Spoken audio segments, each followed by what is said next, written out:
neighborhood, and perapartments.com, and just a 5.4 square mile, there's 10 multiple family residents already.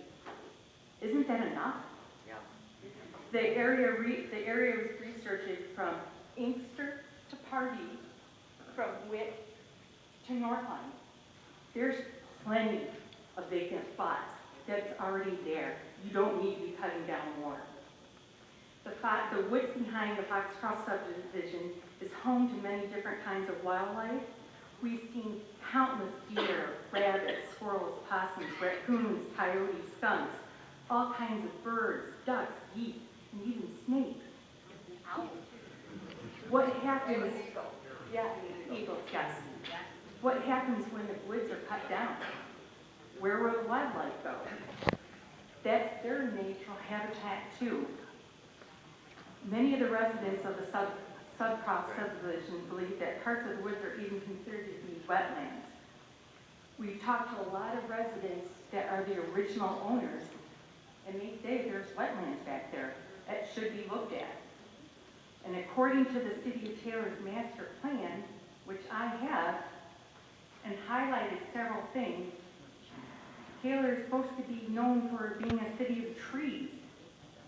Trees, like wetlands, woodlands contribute to environmental quality, such as quality of life, influence on microclimate, reduction of air pollution, reduction in soil erosion, wildlife habitat, and community character.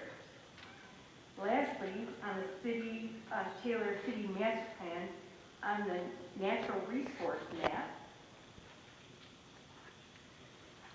which I have somewhere,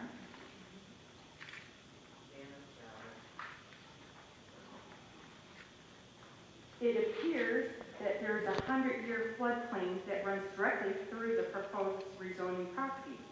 A floodplain is any area susceptible to being inundated by water from any source. Floodplains serve as water recharge and natural water retention areas during periods of heavy precipitation or snow. The natural feature map identifies the flood-prone areas of the city associated with the 100-year floodplains. Only extremely limited developed activities, such as recreation, should be permitted in those areas. The flood-prone areas are identified by Federal Emergency Management Agency, also known as FEMA. In closing, the majority of the residents in the Foxcroft subdivision, along with Beach Daily residents on Goddard, Coventry Court residents, Cove Creek residents, and other residents throughout the city, want the Planning Commission and Zoning Board to hear our voice. We have turned in over 20 pages. Yes, we have them, dear. Okay, thank you. I just wanted to thank you. And I wanted to voice what our subdivision talked about. And let me tell you that you put it very clear and very well. And we thank you.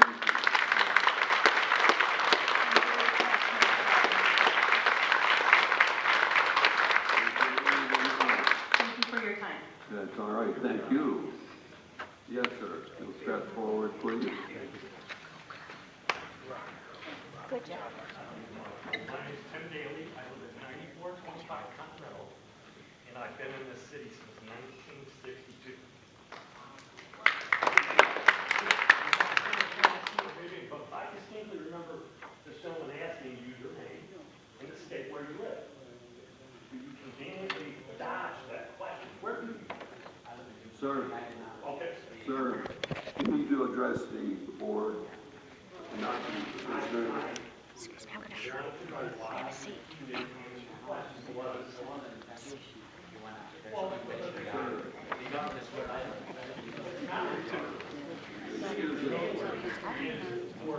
Sir, But I was wondering why you didn't answer that question. we need your name and your address.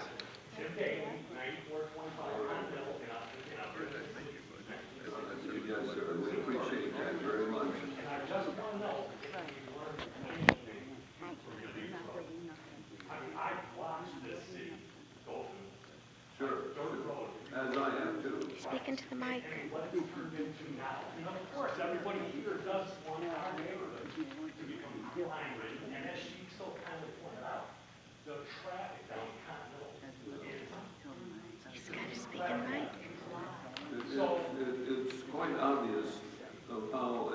here feels, and the board as well, sir.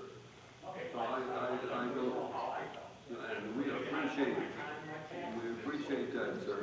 Thank you very much. Yeah. Do something about it. Do something about it.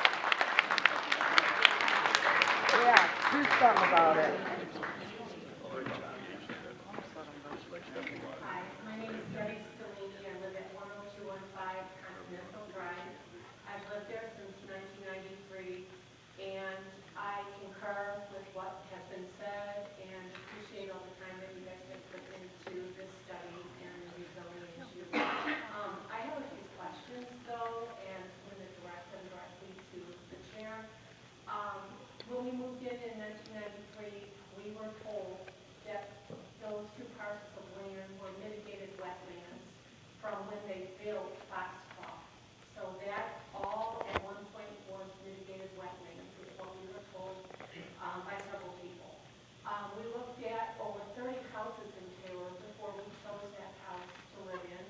My grandfather and great-grandfather built the house my mom was born in on Oak and Goddard, so the family has been here forever.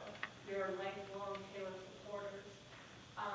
But my questions are, how, if that was the mitigated wetland, how were they rezoned without residents around the area, without our knowledge? And we have a history of the rezoning and the history of ownership of those two pieces of land. I walked the property yesterday, trespassed, because it's not my property. But it has changed from the time when we raised our children there. Every fern, every cat-o'-nine tail, every recognizable wetland plant that I have known to be back there is gone. There are small trees this big.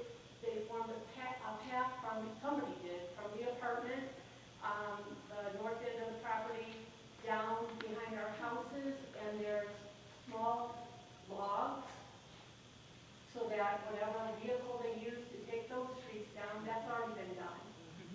So how can the work on that property already be done? Plants taken out of that area.